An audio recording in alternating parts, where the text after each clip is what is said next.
नमस्कार विद्यार्थी मित्रांनो, TET गायडन्स सेशन या अंतर्गत आज आपण बालमानसशास्त्र व अध्यापनशास्त्र या विषयाची 22 जुलै 2017 रोजी झालेली जी काही प्रश्नपत्रिका आहे त्यातील प्रश्न आणि उत्तरांचे स्पष्टीकरण पाहणार आहोत। चला तर मग सुरुवात करूया। तत्पूर्वी तुम्ही माझ्या चॅनलवर नवीन असाल तर चॅनलला सबस्क्राइब करा, व्हिडिओला लाईक आणि शेअर करा आणि मी सुरू केलेल्या टेलिग्राम ग्रुपमध्ये जॉईन व्हा। चला तर मग सुरुवात करूयात। प्रश्न 61 खाली संवेदना आणि अवबोध यावर आधारित दिलेल्या विधानांपैकी कोणते विधान योग्य नाही असं विचारलेलं आहे बरं का, म्हणजे बाकीचे विधान योग्य आहेत। पहिलं आहे संवेदना म्हणजे मूर्त स्वरूपातील अनुभव नव्हे पण अवबोध म्हणजे अर्थपूर्ण अनुभव आहेत। ज्या क्षणी संवेदनेला अर्थ प्राप्त होतो त्या क्षणी संवेदनेला अवबोध म्हणतात। संवेदना नेमकी कोठे संपते व अवबोध नेमका कोठे सुरू होतो हे सहजपणे सांगता येते। आणि चौथा आहे संवेदना आणि अवबोध या ज्ञानग्रहणाच्या पायऱ्या आहेत। तर हा जो प्रश्न आहे 61 याचं जे काही बरोबर उत्तर आहे ते आहे तिसरं, संवेदना नेमकी कोठे सुरू होते आणि अवबोध कोठे संपते आणि अवबोध नेमका कोठे सुरू होतो हे सहजपणे सांगता येतं। हे विधान योग्य नाही, कारण आपल्याला संवेदना नेमकी कोठे संपते आणि अवबोध नेमका कोठे सुरू होतो हे सांगता येत नाही। तुम्हाला या ठिकाणी संवेदना आणि अवबोध हे जे काही मानसिक प्रक्रिया आहेत या मानसिक प्रक्रिया माहिती असणं आवश्यक आहे। संवेदना, अवबोध, संबोध ह्या ज्या काही मानसिक प्रक्रिया आहेत यावरती प्रश्न हे प्रत्येक प्रश्नपत्रिकेमध्ये विचारलेच जातात। त्यामुळे हा जो प्रश्न आहे 61 याचं जे उत्तर आहे पर्याय क्रमांक 3 दिलेला आहे इथे। संवेदना नेमकी कोठे संपते व अवबोध नेमका कोठे सुरू होतो हे सहजपणे सांगता येते। हे विधान योग्य नाही। पुढचा प्रश्न 62 जेव्हा कोणतीही गोष्ट आपण क्रमबद्ध स्वरूपात अभ्यासतो आणि आठवायला शिकतो तेव्हा त्या स्मरणास कोणते स्मरण म्हणतात? सक्रिय स्मरण, मनोवैज्ञानिक स्मरण, बौद्धिक स्मरण, यांत्रिक स्मरण। तर हा जो काही प्रश्न आहे तो 62वा प्रश्न याचं जे उत्तर आहे ते आहे पर्याय क्रमांक 2 मनोवैज्ञानिक स्मरण। आता या ठिकाणी तुम्हाला स्मरण म्हणजे काय हे माहिती असणं आवश्यक आहे। स्मरण प्रक्रिया, स्मरणाचे जे काही वेगवेगळे प्रकार आहेत ते प्रकार देखील इथं तुम्ही अभ्यासणं आवश्यक आहे। स्मरणाच्या वेगवेगळ्या व्याख्या देखील दिलेल्या आहेत। पहा स्मरण म्हणजे काय आहे, पूर्वी शिकलेले आठवणे म्हणजे स्मरण आहे असं वुडवर्थ यांनी म्हटलेलं आहे। तर स्टाउट यांनी असं म्हटले की गतानुभवांचे पुनरुज्जीवन म्हणजे स्मरण आहे।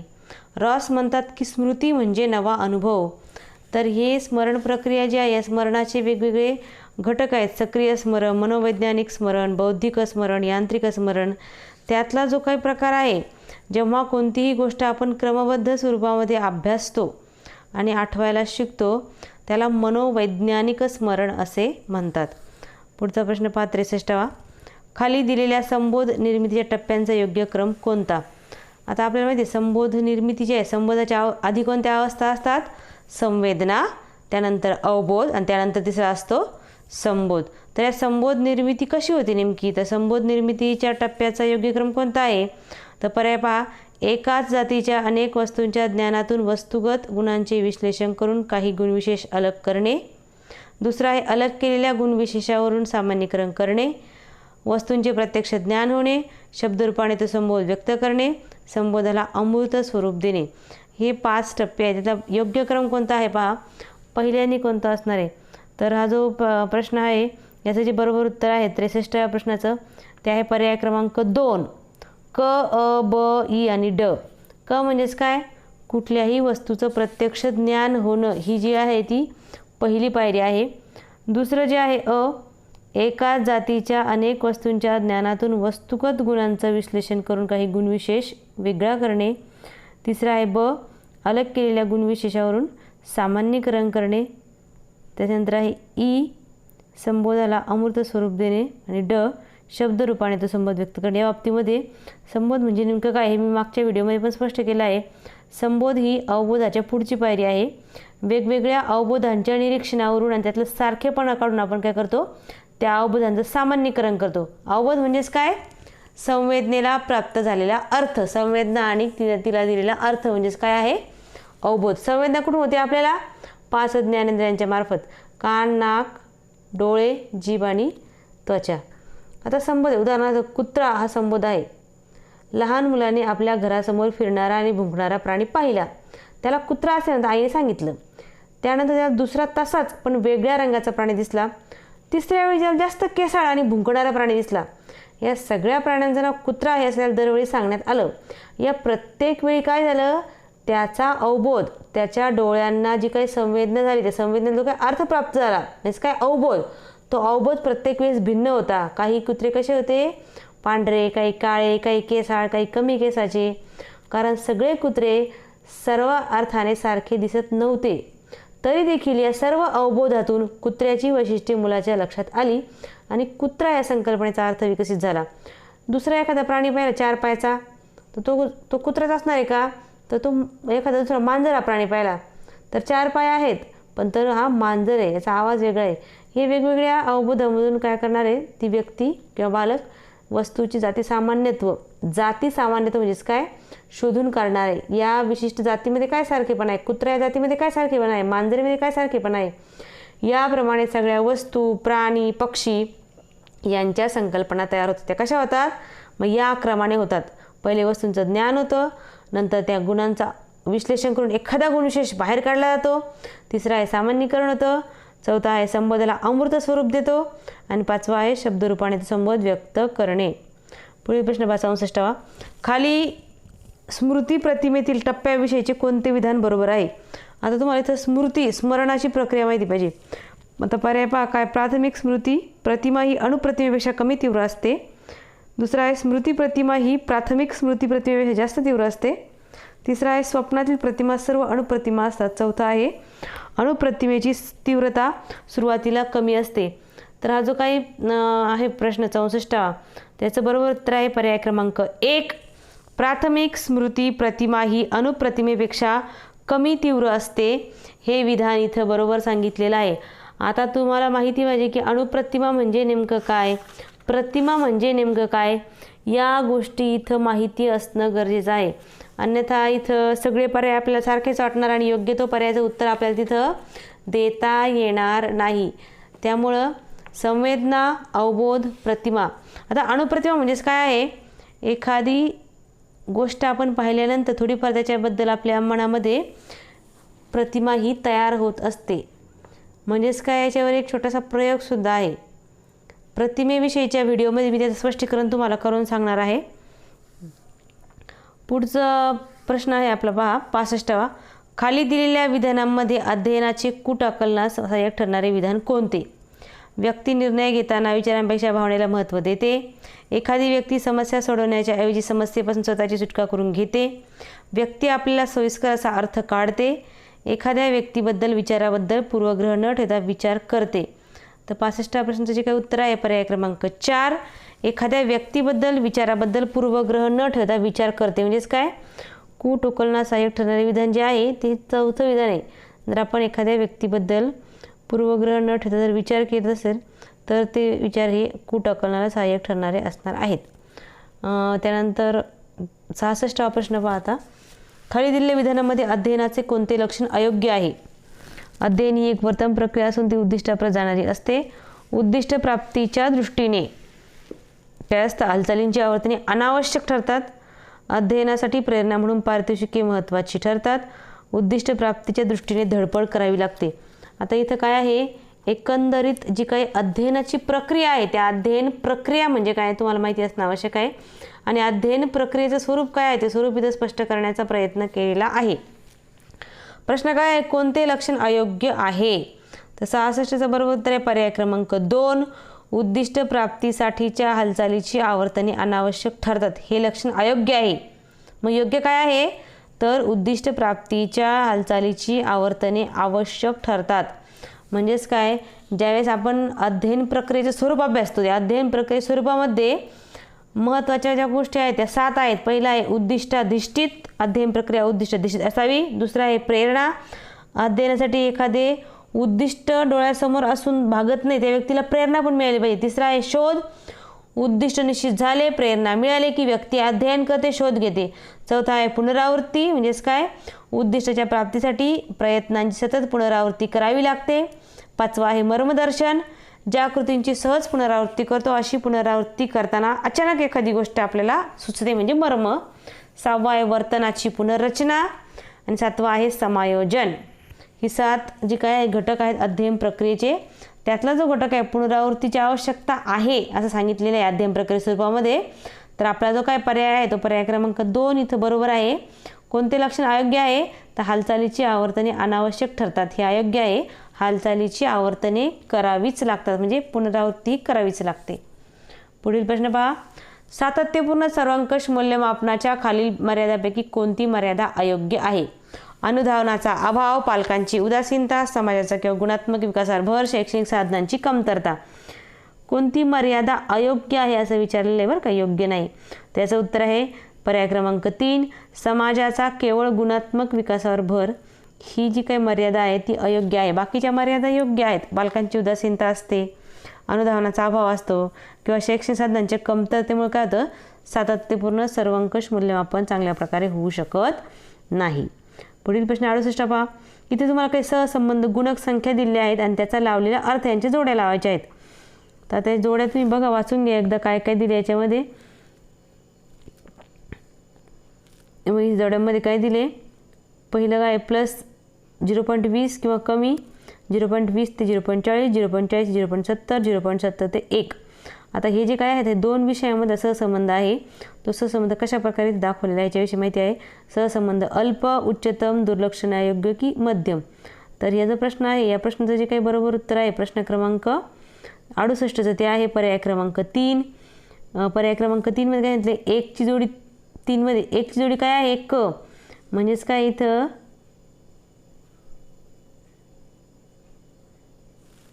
1 ची जोडी काय दिलेली आहे, क.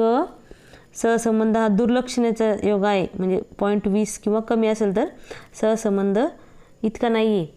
त्यानंतर आहे 2चं अ, 0.20 ते 40 हे काय आहे, अल्प सहसंबंध आहे. त्यानंतर 3चं ड आहे, 40 ते 70 हा जो आहे तो मध्यम सहसंबंध आहे. नंतर 4चं ज ब आहे, 70 ते 1 हा उच्चतम एकदम हायर लेवलचा सहसंबंध सांगितलेला आहे. आले लक्षामध्ये. 71 प्रश्न पाहता. स्किनरच्या प्रबलीकरण या उपपत्तीवर आधारित पद्धतीमध्ये कोणत्याही विषयातील जो भाग शिकवायचा विभाजन केलेले जाते व अध्यापन केले जाते अशी खालीलपैकी कोणती अध्यापन पद्धती आहे? समवाय, समालोचन, क्रमान्वित अध्ययन पद्धती, अध्यापन पद्धती की चित्रवाणी अध्यापन पद्धती. तर याचं बरोबर उत्तर आहे पर्याय क्रमांक 3 क्रमान्वित अध्यापन पद्धती जी आहे ती बरोबर पद्धती आहे. यामध्ये काय असतं, छोटे छोटे इथं उत्तरांच्या अनुषंगाने ज्ञानाचे छोटे छोटे तुकडे केले जातात आणि त्यानुसार काय केलं तर प्रश्न विचारले जातात. याचा एक विशिष्ट क्रम असतो आणि त्या क्रमानुसार प्रत्येक प्रश्नाला काय काय बरोबर उत्तर मिळतं मुलांचं, त्यानुसार मुलांना प्रबलन मिळतं. वा, छान, शाबास अशा प्रकारे प्रबलन मिळतं. आणि प्रबलन मिळाल्यानंतर पुन्हा विद्यार्थ्यांना काय होतं, प्रेरणा मिळते अभ्यासाला. या अनुषंगाने हे क्रमान्वित अध्यापन पद्धतीचं आहे. पुढचा प्रश्न पहा आता काय दिलं आहे. खालीलपैकी कोणत्या अध्यापन पद्धतीमध्ये वर्गखोल्या नसून विषयाच्या खोल्या असतात? त्या खोली आवश्यक ती पाठ्यपुस्तके, अवांतर वाचनीय पुस्तके, संदर्भ ग्रंथ, मासिके, विषयाला आवश्यक नकाशे चित्र असतात. याबरोबरच विषयतज्ञ हजर असतो व अध्यापन कार्य चालते. म्हणजेच काय इथं अध्यापन कार्य चालते.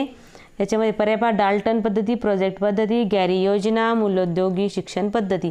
तर याचं बरोबर उत्तर आहे डाल्टनची पद्धती. डाल्टनची पद्धतीमध्ये सांगितलेलं असं आहे की प्रत्येक याच्यामध्ये अध्यापन पद्धती वर्गखोल्या नसून विषयाच्या खोल्या, विशिष्ट विषयाला खोल्या असतात. 71 प्रश्न पहा. किशोरावस्थेतील मुलांच्या बाबतीमध्ये खालीलपैकी कोणते विधान योग्य आहे असं विचारले. किशोरावस्था म्हणजेच काय, वयवर्ष 6 ते 12 याची वेगवेगळी वैशिष्ट्ये आहेत. शारीरिक, मानसिक, भावनिक, सामाजिक यावरून कोणतं विधान ठरवायचं योग्य आपण पाहूया. पहिलं, या मुलांची सामाजिक प्रवृत्ती उच्च स्वरूपाची असते. यांचे वर्तन संघ प्रवृत्तीवर अधिष्ठित नसते. टोळीच्या हितासाठी आईवडिलांना फसवू शकतात. समवयस्कांबद्दल त्यांना आकर्षण वाटत नाही. तर याचं जे काही बरोबर उत्तर आहे पर्याय क्रमांक 3 आहे. टोळीच्या हितासाठी आईवडिलांना फसवू शकतात. किशोरावस्थेतले मुलं मुळातच इतके त्यांच्या कंपूमध्ये, त्यांच्या गटामध्ये एवढे इन्व्हॉल्व असतात. ते गटप्रमुख त्यांच्या म्हणजे काय म्हणतात सांघिक वृत्ती असती ती खूप असते त्यांची. आपल्या गटात सिक्रेट कोणाला सांगायचं नाही. त्यामुळं ते आईवडिलांना सुद्धा यामध्ये फसवू शकतात. टोळीचे, त्यांच्या टोळी, त्यांचा गट, त्यांचा कंपू याच्या हितासाठी ते आईवडिलांना देखील फसवू शकतात. हे विधान योग्य आहे, बाकीची विधानं चुकीची आहेत.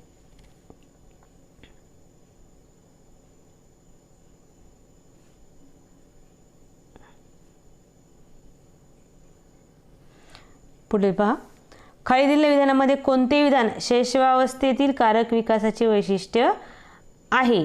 मुलांच्या हालचालीची वाढ पायापासून डोक्याकडे होत असते, स्मरणशक्ती तीव्र असते, 4-6 महिने वयाच्या बालकाला भीती वाटते, वेळेबाबत संबोध नीट झालेला असतो. तर या प्रश्नाचं बरोबर उत्तर जे आहे ते आहे पर्याय क्रमांक 2. कोणते वैशिष्ट्य आहे? स्मरणशक्ती तीव्र असते हे वैशिष्ट्य आहे. या वयातील मुलांच्या हालचालीची वाढ ही डोक्याकडून पायाकडे होत असते, पायाकडून डोक्याकडे होत नसते. दुसरा आहे, तिसरं बघा, 4-6 महिने वयाच्या बालकाला भीती वाटते. 4-6 महिने वयाच्या बालकाला भीती अजिबात वाटत नाही. भीती ही वाढत्या वयानुसार मुलांमध्ये येत असते. वेळेबाबत संबोध नीट झालेला असतो. वेळेबाबत संबोध वगैरे त्यांचा काहीच नीट नसतं, त्यांना वेळेचं वगैरे काहीही कळत नसतं. म्हणजेच फक्त पर्याय क्रमांक 2 जो आहे स्मरणशक्ती तीव्र असते हा पर्याय बरोबर आहे. लहान मुलांची स्मरणशक्ती तीव्र असते त्यांना काय आपण बडबड गीते शिकवतो. बडबड गीतावर खूप भर असतो आपला 0 ते 6 वर्षाच्या वयोगटातल्या मुलांना. 6च्या पुढं आपण त्यांना हळूहळू थोडं लेखन वगैरे करायला सुरुवात करतो. परंतु आधीच्या याच्यामध्ये त्यांना बडबड गीतं, छोट्या मुलांची रायमिंग वर्ड्स, छोटी गीतं, बालगीतं हे सगळे आपण त्यांच्याकडून पाठ करून घेतो कारण त्यांची स्मरणशक्ती तीव्र असते.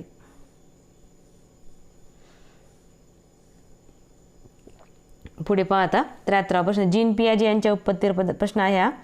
जीन पियाजेच्या याच्यावर मी व्हिडिओ बनवलेला आहे, तो व्हिडिओसह तुम्ही पाहून घ्या. हा प्रश्न पाहिल्यानंतर पहा, विकासाचे टप्पे आणि घटकांच्या जोड्या जोडायच्या आहेत.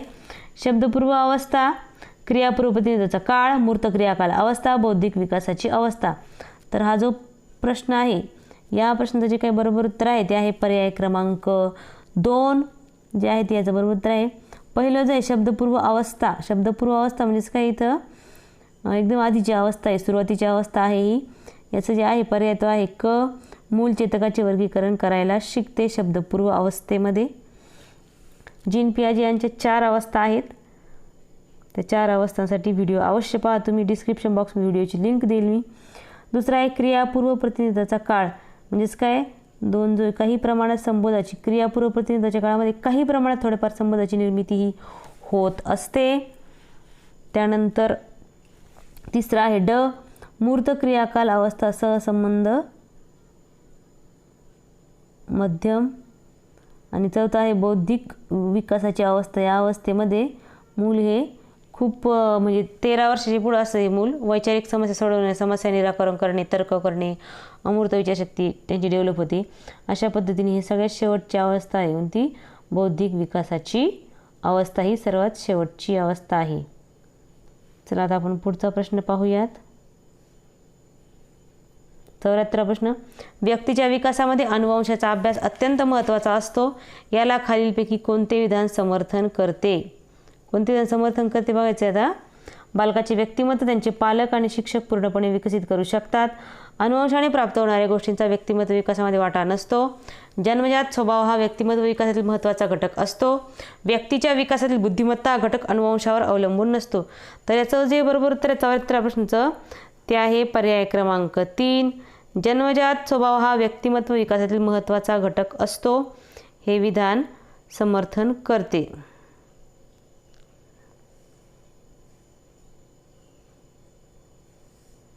पुढे पहा 75 प्रश्न. अल्फ्रेड बिने यांच्या मते समस्या सोडवताना बुद्धी आपल्याला खालीलपैकी कोणत्या दृष्टीने मदत करत नाही असं विचारलेले बरं का. समस्या सोडवताना क्रियाशील राहून समाधान साधणे, स्वतःच्या कृतीची चिकित्सा करणे व जरूर तेव्हा जाणीवपूर्वक चुकांची दुरुस्ती करणे, तुटक भाग एकत्र करून जरूर तेव्हा जाणीवपूर्वक चुकांची दुरुस्ती करणे, समस्या सोडवण्याच्या हेतूने विशिष्ट मार्गांची निवड करणे.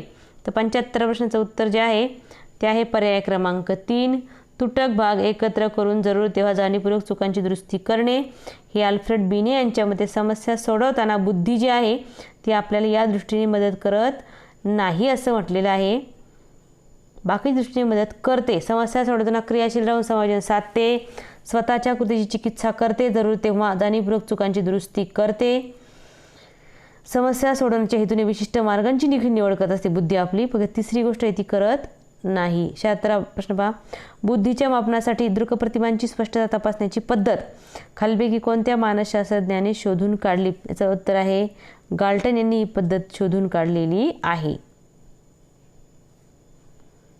77 प्रश्न पहा, दलीप सिंग या भारतीय मानसशास्त्रज्ञाने भावनिक बुद्धिमत्तेला सामाजिक बुद्धिमत्ता म्हणून त्याविषयी खाली काही मते मांडली आहेत. त्यापैकी कोणते मत असत्य आहे? बाकीचे सत्य आहेत. भावनिक बुद्धिमत्ता एक क्षमता आहे ज्याद्वारे स्वतःच्या आणि इतरांच्या भावनांचे नियमन करता येते. भावनांमधील फरक ओळखता येतो. भावनांचे प्रकटीकरण कोणत्या मार्गाने करावे याचे मार्गदर्शन तज्ज्ञांकडून घ्यावे. ते याचं जे बरोबर उत्तर आहे ते आहे प्रश्न पर्याय क्रमांक 4. भावनांचे प्रकटीकरण करताना कोणत्या मार्गाने करायचे? तज्ज्ञांचे मत घ्यावे. तज्ज्ञांची मताची भावनिक बुद्धिमत्तेमध्ये आपल्या स्वतःला काय भावना वाटतात ते महत्त्वाचं आहे व्यक्त करणं. त्यामुळे पहिले 3 आहेत ते बरोबर आहेत. 78 प्रश्न पहा, खाली दिलेल्या उदाहरणामध्ये कोणते उदाहरण गुणवैशिष्ट्यांच्या प्रमाणात फरक दाखवते? सचिनला आकडेमोड करण्यात गोडी वाटते. ऋतुजाला गाडीच्या आवाजाने अडे ओळखण्याचा छंद आहे. स्वराला गाणे ऐकण्यात रस आहे. त्याचं जे बरोबर उत्तर आहे 78चं ते आहे पर्याय क्रमांक 2. ऋतुजाला गाडीच्या आवाजावरून गाडी ओळखण्यात छंद आहे. यावरून त्याचं जे काही प्रमाण आहे तिचं गुणवैशिष्ट्यांचं ते तिथं त्यातला फरक हा दर्शविते. 79 प्रश्न पहा, सर्वश्रेष्ठ कलाकृती साहित्य निर्मिती आणि पराक्रम यांच्या पाठीशी काम ही शारीरिक प्रेरणा वास करत असते. लिबिडो, काम म्हणजे लिबिडो असे मत खालीलपैकी कोणी मांडलेले? कोणत्या मानसशास्त्रज्ञांनी मांडले? नॉर्मन, लिंडस्ले, फ्राईड आणि स्किनर. याचं उत्तर आहे सिगमंड फ्राईड यांनी हे मांडलेलं आहे. स्किनर जे ते साधक अभिसंधान उपपत्तीशी निगडीत आहेत. लिंडस्ले प्रेरणा या घटकाशी निगडीत आहेत. नॉर्मन हे अध्ययन या घटकाशी निगडीत आहेत आणि फ्राईड हे कामचेतना या घटकाशी निगडीत आहेत. 80 प्रश्न पहा, खाली दिलेल्या अवधानांच्या स्वरूपाविषयीच्या विधानांमध्ये कोणते विधान असत्य आहे? 4ही विधानं व्यवस्थित वाचा तुम्ही. आणि या 80 प्रश्नाचं जे काही उत्तर आहे ते आहे शरीराअंतर्गत जाणीव व भावना, मनातील विचार व कल्पना या गोष्टी अवधानाच्या अंतर्गत येत नाही हे विधान असत्य आहे. तर या सगळ्या गोष्टी अवधानामध्ये येतातच. आंतरिक घटक जो आहे त्याच्यामध्ये असतात. अवधानावर परिणाम करणारा आंतरिक घटक जो आहे त्याच्यावर ह्या असतात. हे विधान त्याच्यामुळं असत्य आहे. बाकीचे विधान हे सत्य आहेत. अवधान ही मनाची एक शक्ती नसून तो एक मनाचा व्यापार आहे. अवधानाच्या खेळीत इतर कोणताही मनोव्यापार संभवत नाही.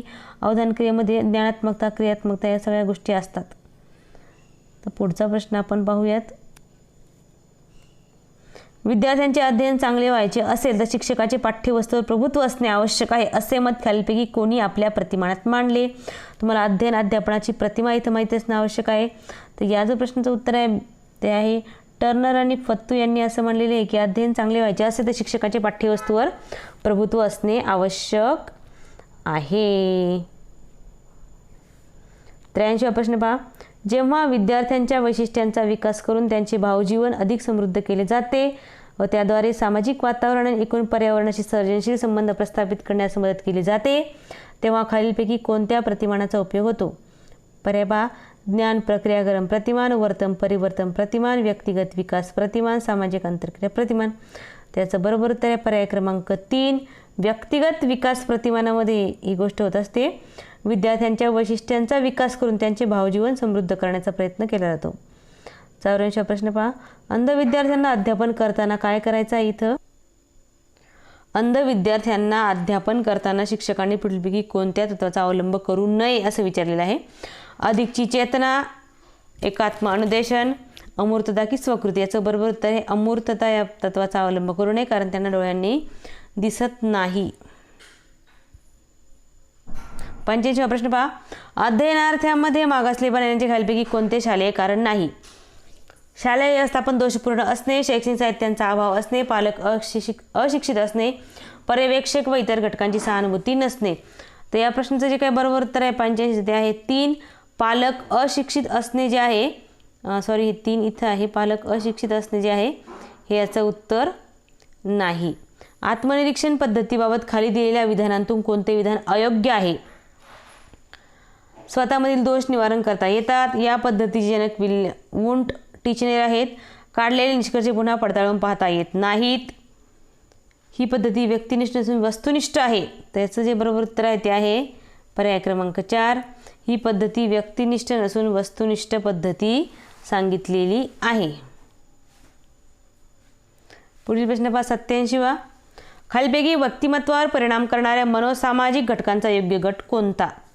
अनुवंश शारीरिक दुबळेपणा, शरीर रसायने, अनुवंश कुटुंब शारीरिक दुबळेपणा, कुटुंब शेजारी संस्कृती, शेजारी संस्कृती की अनुवंश? याचं बरोबर उत्तर आहे पर्याय क्रमांक 3, शेजारी, कुटुंब, शेजारी आणि संस्कृती हे जे आहेत हे व्यक्तिमत्वावर परिणाम करणारे मनोसामाजिक घटकांचा गट आहे. प्रश्न 88 पहा. खालीलपैकी कोणते विधान फ्लँडर्सच्या आंतरक्रिया विश्लेषणाचा फायदा नाही असं विचारलेलं आहे? प्रत्यक्ष वर्गात न जाता निष्कर्ष काढता येतात, वर्गातील सामाजिक वातावरण अभ्यासता येते, शिक्षकांच्या प्रशिक्षणासाठी हे तंत्र निरुपयोगी आहे, याच्या अव्यूहाच्या सहाय्याने म्हणजेच काय शिक्षकाला वर्तनात सुधारणा करता येते. तर याचं जे बरोबर उत्तर आहे ते पर्याय क्रमांक 3, शिक्षकांच्या प्रशिक्षणासाठी हे तंत्र निरुपयोगी, याचा हा फायदा नाही इथे सांगितलेला आहे. शिक्षकांच्या प्रशिक्षणासाठी हे तंत्र निरुपयोगी आहे. पुढील प्रश्न आता पाहूयात आपण. 89. एखाद्या विद्यार्थ्याला अभ्यास क्षेत्रात खूप यश मिळवता आलेले नाही, तर तो एखाद्या खेळामध्ये नेत्रदीपक यश मिळवून स्वतःच्या अभ्यास क्षेत्रात आलेल्या अपयशाची भरपाई करतो. या उदाहरणातून खालीलपैकी कोणत्या संरक्षण यंत्रणेचा वापर केला दिसून येतो? समर्थन, प्रतिपूरण, प्रक्षेपण की विस्थापन? आता आपल्याला संरक्षण यंत्रणा म्हणजे काय हे माहिती असणं आवश्यक आहे. तर याचं जे बरोबर उत्तर आहे ते आहे प्रतिपूरण. म्हणजेच काय? प्रतिपूरण. याचं उत्तर जे आहे ते आहे प्रतिपूरण याचं उत्तर आहे. एखाद्याला अभ्यासामध्ये खूप यश मिळवता नाही आलं तर तो काय करणार आहे? कुठल्या तरी दुसऱ्या क्षेत्रामध्ये याची भरपाई काढणार आहे किंवा तो खेळामध्ये चांगल्या प्रकारे यश मिळवू शकतो. अशा पद्धतीने प्रतिपूरण. एका क्षेत्रात यश मिळालं नाही तर दुसरीकडे कुठे ती उणीव भरून काढायची. प्रश्न शेवटचा आहे आता 90वा. कोणत्याही विषयाचा, अनुभवाचा, परिस्थितीचा अथवा प्रतिक्रियेचा एकत्रित विचार केल्याशिवाय आकलन होऊन अर्थपूर्ण जाणीव निर्माण होत नाही व त्याबद्दल अंतर्दृष्टी येत नाही, हे संक्रमणाच्या कोणत्या उपपत्तीनुसार घडते? याचं जे उत्तर आहे ते आहे पर्याय क्रमांक 4, पूर्णाकारवादी उपपत्ती जी आहे. या पूर्णाकारवादी उपपत्तीमध्ये असं सांगितलेलं आहे की कोणत्याही विषयाचा, अनुभवाचा, परिस्थितीचा अथवा प्रतिक्रियेचा एकत्रित विचार केल्याशिवाय आकलन होऊन अर्थपूर्ण जाणीव निर्माण होत नाही आणि त्याबद्दल अंतर्दृष्टी देखील येत नाही. हे अध्ययन संक्रमणाच्या पूर्णाकारवादी उपपत्तीमध्ये सांगितलेलं गेलेलं आहे. धन्यवाद विद्यार्थी मित्रांनो. व्हिडिओ आवडल्यास चॅनलला लाईक, शेअर आणि सबस्क्राईब जरूर करा. आणि असेच तुम्हाला वेगवेगळ्या नवनवीन विषयांवरती व्हिडिओ हवे असतील तर मला कमेंट बॉक्समध्ये कमेंट करा. धन्यवाद.